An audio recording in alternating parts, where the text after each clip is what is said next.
नमस्कार. आज आपण नालासोपाऱ्यामध्ये उपस्थित आहोत आणि येणाऱ्या काही दिवसातच वसई विरारमध्ये क्षितिजोत्सव पार पडणार आहे. गेल्या वर्षी देखील क्षितिजोत्सव पार पडला होता आणि यंदाच्या वर्षी त्याचं स्वरूप कसं असणार आहे, कोणकोणते टीम्स असणार आहेत आणि कशा प्रकारे गेल्या वर्षीपेक्षा जास्त सुरक्षेचं लक्षात घेता त्याचबरोबर भव्यदिव्यरित्या यंदाच्या वर्षी साजरा केलं जाणार आहे हे आपण आता जाणून घेऊया बहुजन विकास आघाडीच्या पदाधिकाऱ्यांकडून आणि असोसिएशन्सच्या काही पदाधिकाऱ्यांकडून आणि या संपूर्ण टीमसोबत माहिती घेऊया. यंदाच्या वर्षी क्षितिजोत्सव मध्ये विविध टीम्स आहेत. या टीम्सचा आपण या ठिकाणी बॅनर देखील लावलेला आहे. त्याचबरोबर क्षितिजोत्सवची आणखी माहिती देखील देण्यात येणार आहे. गेल्याच्या वर्षी देखील काही महिला पथक होते, यंदाच्या वर्षी देखील आहेत. म्हणजे कशा प्रकारे पुरुष पथक त्याचबरोबर महिला पथक देखील तितक्याच टक्करने आता उतरणार आहेत आणि विजेत्यांना आकर्षक बक्षिसं आहेत. गेल्याच्या वर्षी हे उत्सव जे होतं ते भव्यदिव्यरित्या पार पडलंच होतं, परंतु ह्याच्यामध्ये यंदाच्या वर्षी काय बदल आहेत आपण जाणून घेऊया. आपल्यासोबत आहेत बहुजन विकास आघाडीचे पदाधिकारी किशोर पाटील हे आहेत आणि आपण त्यांना विचारूया, सर नेमकं काय तयारी आहे क्षितिजोत्सवाची, काय तारीख आहे, कुठे होणार आहे, काय सांगाल? नमस्कार. यंदा सर्वप्रथम मी तुम्हाला एक मोठी बातमी अशी देईन का आपल्याला या टायमाला वसई कलाक्रीडा महोत्सव म्हणजे वसई जे भरवतात ती वसई तालुका कलाक्रीडा मंडळ या टीमच्या सहयोगाने आम्ही ही कार्यक्रम यावर्षी घेतलेला आहे. दादांच्या संकल्पनेतून आणि आप्पांच्या आशीर्वादातून. क्षितिज दादांच्या समोर झालेल्या मीटिंगमध्ये काही गोष्टी आल्या. त्यामध्ये दादांनी असं ठरवलं की IPLच्या धर्तीवर जसे टीम असतात तसे आपण ह्या दहीहंडी प्रीमियर लीगचे टीम बनवलेले आहेत, 16 टीम. तुम्हाला एक स्वरूप सांगतो. आता 27 तारखेला नवीन विवाह कॉलेज येथे याची निवड चाचणी होणार आहे, क्वालिफिकेशन राऊंड. त्या निवड चाचणीला सुमारे 42 टीम असणार आहेत. एका टीममध्ये 100 मुलांचं आपण हे ठेवलेलं आहे, तर त्या तेवढी मुलं तिकडे त्या टायमाला असणार आहेत. आपल्याला स्टार गेस्ट म्हणून श्रेयस अय्यर यांनी हे पण येणार आहेत तिकडे आपल्याला भेटण्यासाठी. आणि या इव्हेंटमध्ये आपण महिलांना प्रोत्साहन देण्यासाठी दादांनी खास महिलांची पण कॉम्पिटिशन या वर्षीपासून सुरू केलेली आहे. त्या मीटिंगमध्ये महिलांनी स्वतःहून मागणी केली की आम्हाला या टायमाला फक्त प्रात्यक्षिका दाखवण्यासाठी बोलवलं होतं, तर या टायमाला आम्हाला त्यामध्ये आम्हालाही सहभाग करून घ्या. तर दादांनी ती मागणी मंजूर करून महिलांना प्रोत्साहन देण्यासाठी अधिक पथक कसे तयार होतील या अनुषंगाने त्यांना स्पेशल प्राइज पण डिक्लेअर केलं. तर अशा तऱ्हेने महिलांचा एक 6 टीमची किंवा 7 टीमची एक कॉम्पिटिशन होणार आहे. त्यानंतर पुरुषांच्या मध्ये कॉम्पिटिशन होणार आहे. 16 टीम ज्या फायनल होतील निवड चाचणीनंतर यांची फायनल कॉम्पिटिशन 10 ऑगस्ट रोजी होणार आहे. तुम्हाला त्याच्यामध्ये अजून एक सांगायचं मोठी गोष्ट म्हणजे 5 लाखाचं प्रथम पारितोषिक पुरुष गटाला असणार आहे. 5 प्रथम पारितोषिक, द्वितीय पारितोषिक 3 लाख, तृतीय 1 लाख असे, आणि महिलांसाठी 50,000 आणि 25,000 असे पारितोषिक असणार आहेत. तर ही एवढ्या मोठ्या प्रमाणात होणारी एक कॉम्पिटिशन आहे. मला तुमच्या चॅनलच्या द्वारे लोकांना एवढंच म्हणणं आहे की हा एवढा मोठा जो कार्यक्रम आहे हा आपण टीव्हीवर बघतो किंवा बाहेर जायला लागतं, तर हा एकाच ठिकाणी आपलं पूर्ण तालुक्यातील आणि जिल्ह्यातील चांगल्यात चांगल्या पथक एकाच ठिकाणी आपल्याला बघायला भेटणार आहेत. ते जेव्हा एकमेकांशी कॉम्पिटिशन करणार आहेत, तर या असा सुवर्ण संधी लोकांनी हे नका करू नये म्हणून एवढीच विनंती आहे की तुम्ही तिकडे हजर राहून या प्रोत्साहन द्या आपल्या तालुक्यातील सर्व मंडळांना आणि पथकांना. प्रो गोविंदा जो होतो त्याचा क्रेज आता तुम्हाला माहिती किती जास्त आहे. प्रो गोविंदा सारखंच हे देखील एक कॉम्पिटिशन आहे आणि क्षितिज ठाकूर यांची संकल्पना आहे. तर काय सांगाल, कशी संकल्पना सुरू झाली आणि यंदाच्या वर्षी असं म्हणजे भव्य दिव्य काय असणार आहे? गेल्या वर्षी जो आपला कार्यक्रम झाला, पहिलं पर्व होता आपलं, एकदम शिस्तबद्ध पद्धतीने झालं. दादांना खूप आवडलं.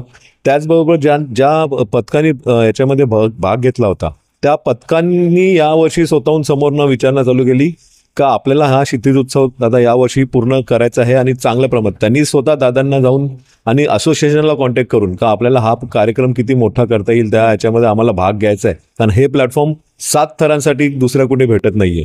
आपल्याकडे एवढी पथकं आहेत पण त्यांना मुंबईला जाता येत नाहीये किंवा त्यांना तेवढे 7 थरांचं तिकडे हे नाहीये. पण हा आपल्या इकडच्या लोकल टॅलेंटला वाव भेटावा म्हणून दादांनी भरपूर त्याच्यामध्ये हे करून घेतलं, विचारपूस केली, चांगली माहिती घेऊन मग दादांची संकल्पनेतून हे असं निघाला का आपण एक टीम ओनर बनवूया. 16 टीम, ज्या टीमच्या ओनरमध्ये हा जे येणारे फायनल्स आहेत कॉम्पिटिटर्स ते एकत्र एकमेकांशी कॉम्पिट करतील.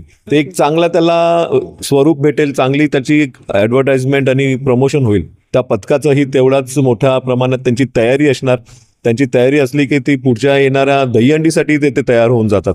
तर हा एक आज यावर्षी त्याला एवढा मोठा हाईप आलेला आहे आत्तापासूनच. पथकांमध्ये, लोकांमध्ये आणि मंडळांमध्ये खूप मोठ्या प्रमाणात त्याची चर्चा होत आहे.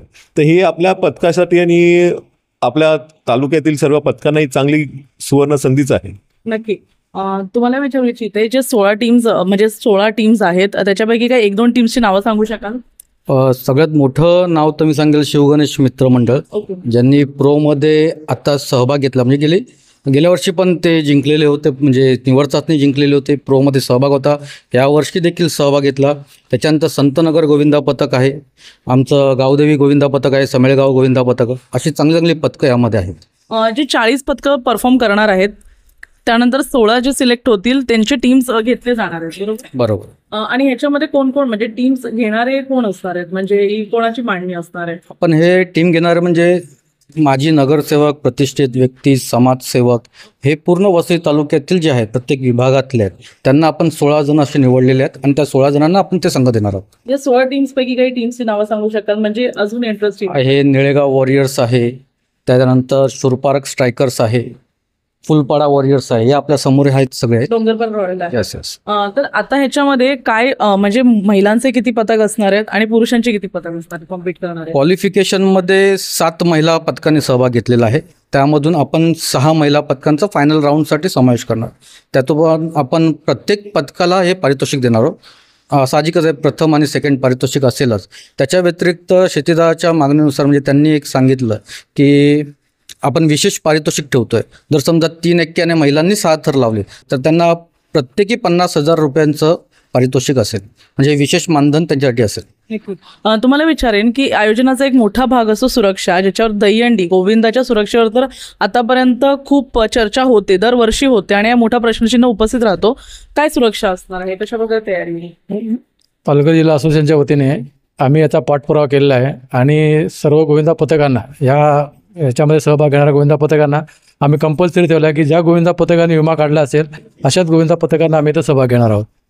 विमा काढण्यासाठी काही प्रयोजन आहे का, म्हणजे काही मदत केली जाते? हो, विमा काढण्यासाठी आमच्या असोसिएशनतर्फे आमचे रुपेश चव्हाण आहेत, यांच्या तरी काही मंडळ रजिस्टर नसतील तर ते आमच्या असोसिएशनच्या लेटरवरती आम्ही गोविंदा पथकांचे विमा काढत आहोत.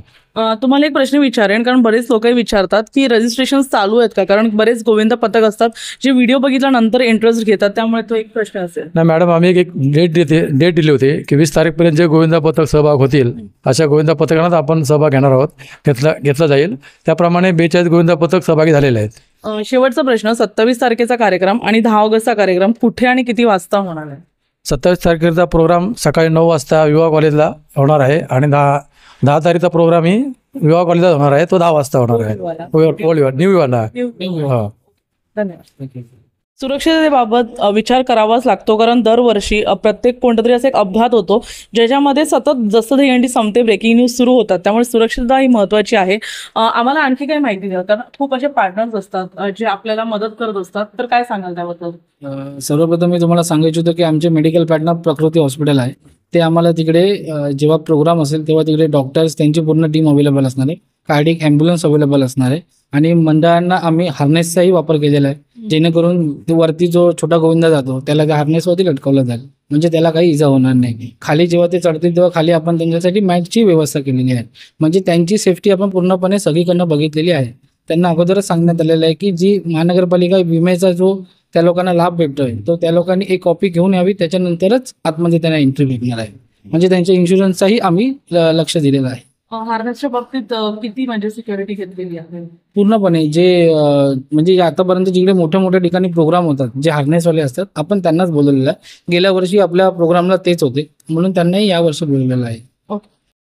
दहीहंडीचा उत्सव प्रत्येक युवकासाठी हा उत्सव अतिशय महत्त्वाचा असतो. जशीच आपल्या उत्सवांना सुरुवात होते, रक्षाबंधन, दहीहंडी, गणपती यासारखे मोठमोठे उत्सव साजरे होत असतात. परंतु या सगळे उत्सव साजरे करण्यामध्ये सर्वात मोठा प्रश्नचिन्ह उपस्थित राहतो नागरिकांच्या काळजीचा आणि त्याचबरोबर हे जे गोविंदा पथक यामध्ये सहभाग घेत असतात त्यांच्या आरोग्याचा. या संपूर्ण गोष्टीची काळजी घेऊन आता क्षितिजोत्सव साजरा होणार आहे. तुम्ही विसरू नका, 27 जुलैला याची सेमीफायनल्स असणार आहे आणि 10 ऑगस्टला फायनल्स असणार आहे, ज्याच्यामध्ये IPLच्या धर्तीवर आता या ठिकाणी टीम्स बनवण्यात आलेल्या आहेत आणि या टीम्सची नावं देखील अतिशय आकर्षक आहेत. आम्ही दिलेल्या व्हिडिओजवर, चालवत असलेल्या व्हिडिओजवर तुम्ही टीम्सची नावं वाचू शकता आणि ह्यामध्ये आपले आवडते नगरसेवक किंवा नेते, त्याचबरोबर विविध व्यावसायिक देखील उपस्थित असणार आहेत. त्यामुळे तुम्ही देखील या कार्यक्रमाला नक्की या आणि ह्याबाबत अधिक माहिती हवी असेल तर डिस्क्रिप्शनमध्ये आपण माहिती दिली आहे. जर तुम्हाला याबाबत कोणताही संपर्क करायचा असेल तर तुम्ही दिलेल्या माहितीवर, दिलेल्या नंबर्सवर संपर्क करू शकता. धन्यवाद.